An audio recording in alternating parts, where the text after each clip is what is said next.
Hey, welcome back. So today we are going to be talking about the very best diet for quarantine life, isolation life, social distancing life, stuck at home life. I've been getting a lot of questions about, Carmen, I'm stuck at home. I'm not making my normal runs to the grocery store. What the heck do I eat? So I'm going to outline 6 really simple tips that are going to help keep you on track with your nutrition, kind of give you a basic guideline of quarantine diet hacks. So without further ado, actually, with further ado, if you have not hit the subscribe button, make sure to hit the subscribe button, ring the bell, give the video a thumbs up. We do upload here on the channel 4 times a week. We're live every single Tuesday night. And now, without further ado, let's jump right in. Number 1, pretty simple. And here's the thing. A lot of these things we have heard. Most of us have heard these. But there's a difference between hearing and doing. And sometimes it's a good thing to remind ourselves of the things that we should be doing. You know, and so there's a difference between hearing it and doing it. There's a difference between hearing it and knowing it. Knowing it means you're doing it. When you're not doing it, that just means you've heard it. And so, without further ado again, let's jump right in. Number 1, eating protein with every meal. This is a really big one. Protein is really essential in keeping your strength. Protein is really essential with helping your body to heal. Protein is really essential for your muscles. Protein is really essential for keeping you full. Protein is just essential. Whether you get your protein from animal or you get it from plant, making sure that you have that you are eating protein with every single meal. Lean chicken, lean fish, lean turkey. If you are of the vegan, vegetarian lifestyle, making sure you're eating beans and legumes and quinoa and things that have that are high in protein. This is just really, really key. Here in our household, I eat protein with every single meal. Every single meal I eat protein. And that started off early on when I was losing weight, and I had heard that protein helps keep you full. And so I had this fear when I was at 288 pounds that I was going to be hungry or starving when I started dieting or losing weight. And so I made sure to eat protein with every meal. Greek yogurt is a really good protein source. You know, nut milks are a good protein source. Just making sure that you are having try to get at least 10 grams of protein in with every meal if you can. Number 2, cut out snacking. Cut it out, cut it out, cut it out, cut it out, out, cut it out, cut it out, cut it out, out, cut it out. So here's the deal. If you are trying to lose weight while being isolated, quarantined, whatever you want to call it, then snacking is your enemy. Most people's highest calorie foods come in the snack category. Snacking foods are also the most addictive. We normally never eat them in the right portion sizes. And so cut it out. And if you are gonna snack, make sure you portion it out. Like here in our household, we have currently several snack foods in our household that are just not opened. And our general rule on snack foods, when it comes to me anyway, now my husband, he's completely different, but he's a perfect example of why I have this rule. I don't open things until I'm ready to eat them. So I have a bag of taco flavored potato chips. Super excited to try those. I happen to love Mexican, all things taco. Nom, nom, nom. They will not be opened until I'm prepared to eat them. Why? Because if they're not open, they're not even in my pantry, if I'm being honest. They are in my basement in a side, dark, cubby, whatever compartment area that all of our road trip snacks, Pop-Tarts, double stuffed Oreos, Doritos, potato chips, veggie straws, all those things live there. So I don't even see them on a daily basis. They do not live in my pantry. I have a package of mega stuffed Oreos that also are living in that space. They're not upstairs in my pantry. So if you are going to have snack foods, plan them for a specific time. Don't just be eating and snacking on them all the time. Just don't. don't.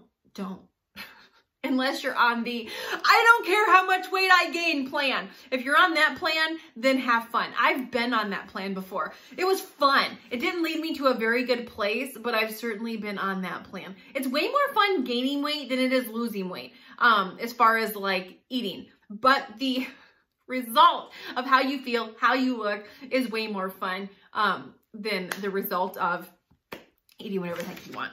Number 3, water. Making sure you're drinking enough water. Water is essential for your body to be healthy. And if you are, look, most people walk around this planet dehydrated. And if you are walking around this planet dehydrated, your body will confuse dehydration for hunger. And so it's really important to make sure you are not walking around dehydrated, that your cells that have as much water as they need for your body to function properly.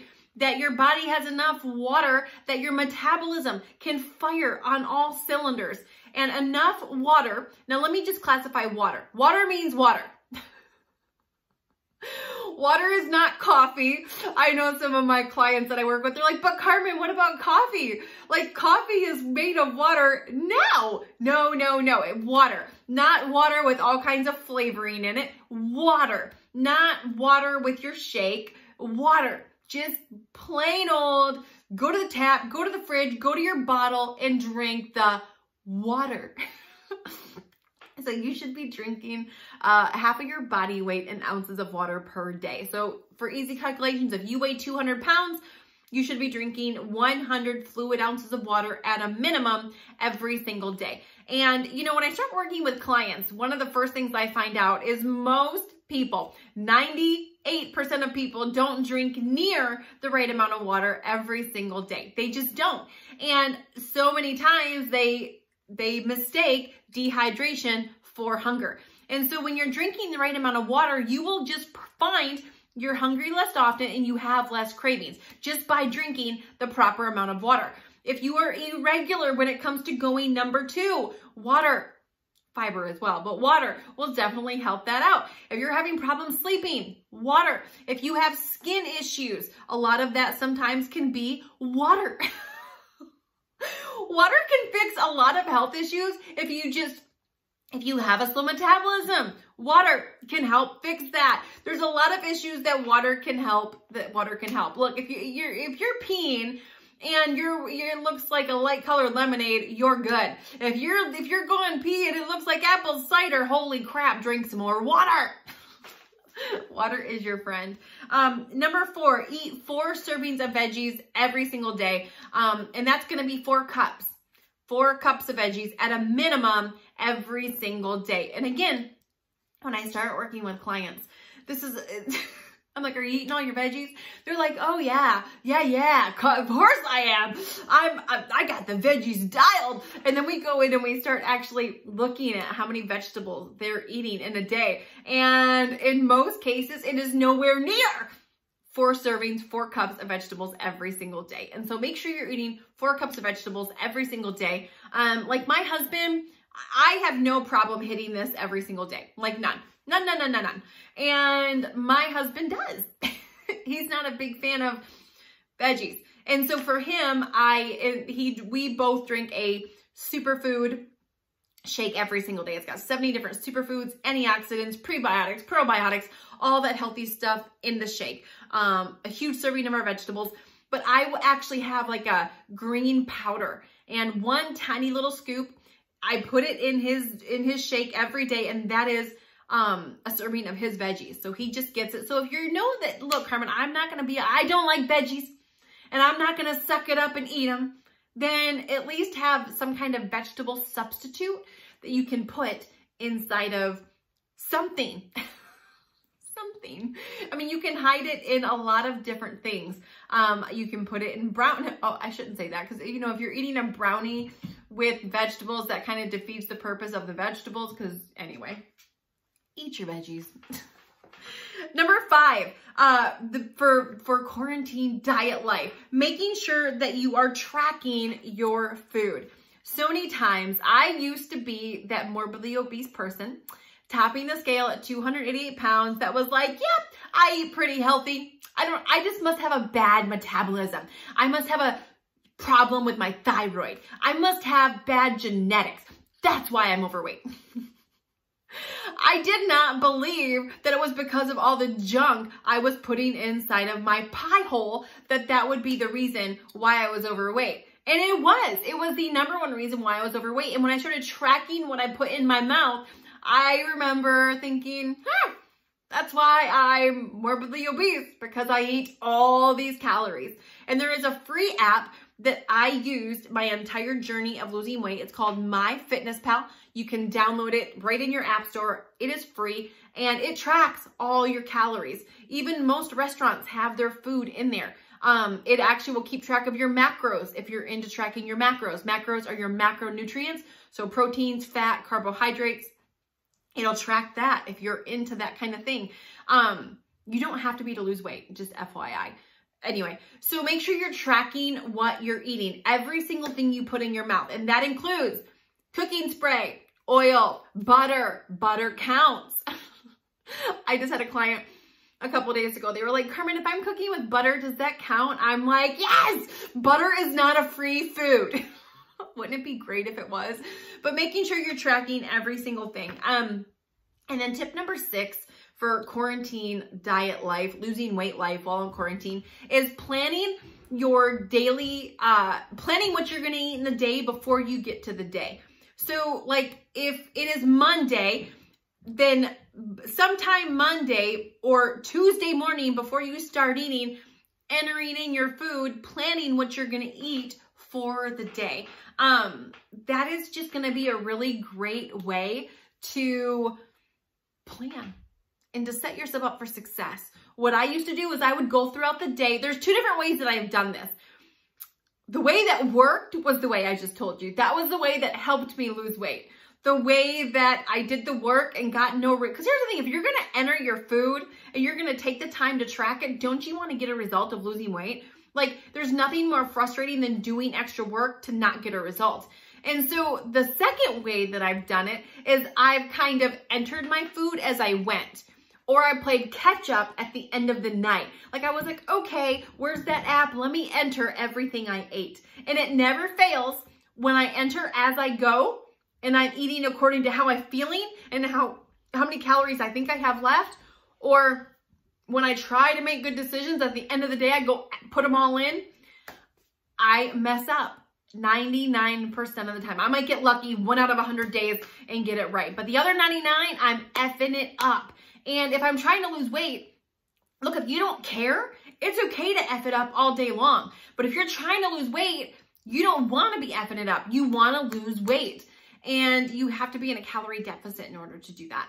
And so the downfall of a quarantine life diet is you might not have as many options as if we were just able to go wherever. And this really works for not just in quarantine, not just in isolation, but any time where you might be limited to a grocery store or things like that. You know, we have friends that live in different countries and they don't have near the access to things that we do. And so anytime you're limited, your biggest friend is just going to be tracking. Even if your only diet was rice and beans, tracking. Even if you were living on Spam and Swiss cake rolls. Believe it or not, you know, there was that video biography documentary. There was that documentary where the guy gained all this weight on McDonald's. Well, they also came out with a counter documentary where the guy ate nothing but McDonald's for a month and he lost weight. Now, again, that's not great food. He certainly wasn't nourishing his body, but how could somebody lose weight eating nothing but McDonald's for a month? Because he tracked his calories and he stayed underneath a certain calorie amount. And so that's a whole nother video for a whole nother day. But my point is, even if at this point you don't have all the fresh fruit and all the fresh veggies and all the fresh things that you might normally have if you were not in a quarantine life, it is what it is. Take your lemons and make lemonade. Make the best out of the situation you're in. You have 2 choices. You can look at the situation and say, that's it. I can't lose weight. I might as well just gain some more. Where's that gonna lead? You're certainly not gonna feel better about yourself when you're outgrowing your clothes, or you can say, hey, here's the situation I'm in. I'm going to choose with my chooser. We all have one of those. Isn't that funny? We all have this thing called a chooser where we get to make our own choices. Who knew? Who knew? You can make your own choices and say, hey, I'm not in an optimal situation currently, but I'm going to make the best decisions with what I can. Period. End of story. So anyway, let me know in the comments, what is some of your favorite quarantine food, your favorite isolation food?